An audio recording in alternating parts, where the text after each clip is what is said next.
Hey everyone, welcome to the video. I'm North Central, and we are among the tombstones here at the Mount Zion Community Church and Cemetery. And we're going to be working today on Veteran William Cox. See, his stone is a little bit dirty. We're going to be cleaning it up for him, hitting it with some D2. Now, a few weeks ago, I came into the cemetery and I sprayed every headstone like this, as well as a lot of the flat stones with Wet and Forget. I like to pre-treat, so to speak, my stones like that 2 to 3 to 4 weeks before I actually come and start to scrub them. That way it kills the biologics and stuff that's already on the stone. I don't like to scrape. I think that scraping off live growth is, well, let's just say every time I see it, and I watch a lot of YouTube and TikTok videos too on this kind of stuff, and whenever I see people scraping live stuff off of stones, I just cringe. It's just not something that I personally like to do. I like to kill it first, come back, and then start to scrub the stone. It's not going anywhere, so why not do it that way? So, let's get started. What do you say? Guys, I just want to take a moment and add that I do have a GoFundMe page. I will leave a link to it down in the description. If you can't do that or don't want to do that, hey, I understand. It's tough times right now. And there's another way that you can help. It's absolutely free to you. Go up, and if you're not already subscribed, please subscribe to the channel. Go to the bell notification and hit all notifications. And then, of course, watch the video from front to end.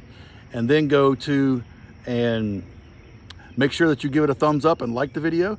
And then also go down to the comments and leave a short little comment. Thanks for your support, guys. Really appreciate it. All right, everyone, this is the grave of Veteran William Cox. As you can see, very, very dirty, a lot of moss, a lot of lichens. As always, I have my bucket with water, about 3/4 gallon of water in it. I've got my natural fiber brush that I always use, and I got my Orvis paste that I'm putting in the bucket. I've been keeping the stone nice and wet for about the last 10 minutes or so, and it's ready to go. So let's get some paste in the bucket.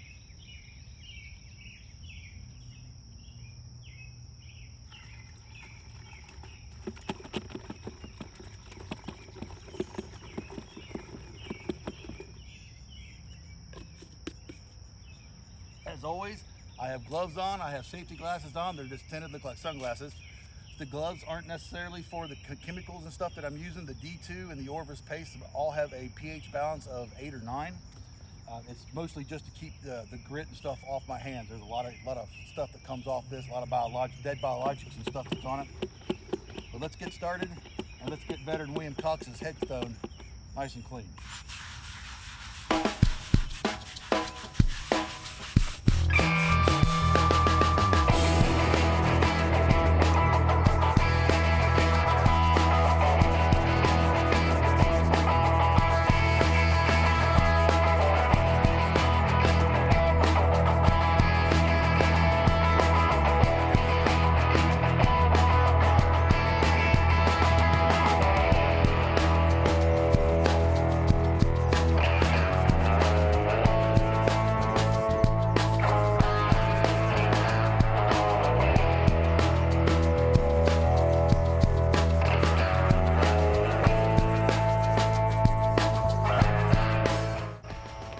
This stone's got a lot of deep dark staining on it, and that's from years and years and years of neglect.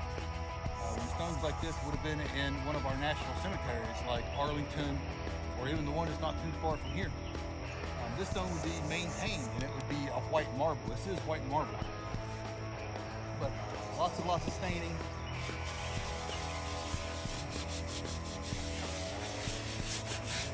We're gonna see what we can do about that though. It is pretty straight, and it is pretty much of the right height. I will say that.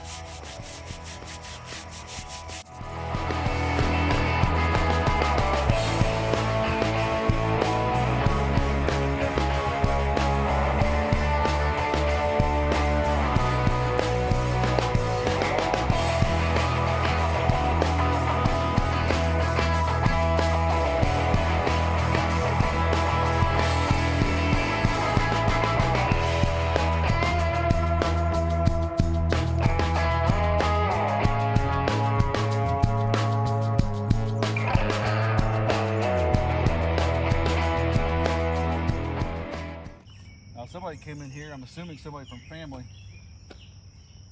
and wrote, died. They blackened in the letters, it looks like. It looks like that's paint. And they put born April 6, 1895, and they put died. Of course, his death date is November 22nd, 1939. West Virginia Sergeant, 142 Infantry, 56th Division, William Cox. Cross, he was a Christian. There's some pretty good staining on this one. As always, we're going to hit it with D2. See if we can't get rid of some of this.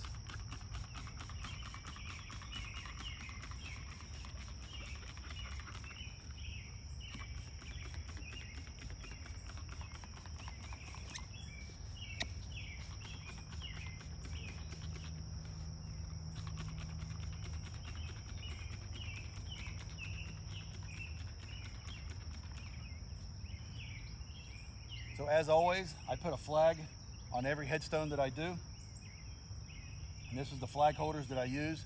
It's Schedule 40 half-inch pipe. I get this at Lowe's or Home Depot or wherever. No. All right, guys, so last but not least, I always put a flag on the stones that I take care of. My flag holder that I use is simply a half-inch pipe, Schedule 40. I get it in 10-foot sections, cut it 15 inches long, and then I paint the end of it so that it's at least camouflaged a little bit in the grass. And I stick it on the left side of the stone, facing the stone, in the front corner, as close to the stone as I can, and I pound it in the ground. Oop. And I've hit a stone or something there. So in that case, I just snip a little bit of the bottom off just to try to camouflage it a little more, get it down in there, up to at least where the paint is. Stick it right back down the same hole, punch it back down in there. Good to go.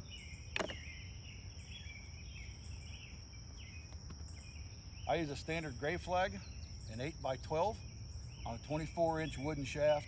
I come up about 4 to 5 inches from the bottom, put a tie wrap, cut it off with about an inch shaft there, a little tag, so that when you stick it in the holder, it stands up nice and straight, and it looks good. It keeps the flag off the ground.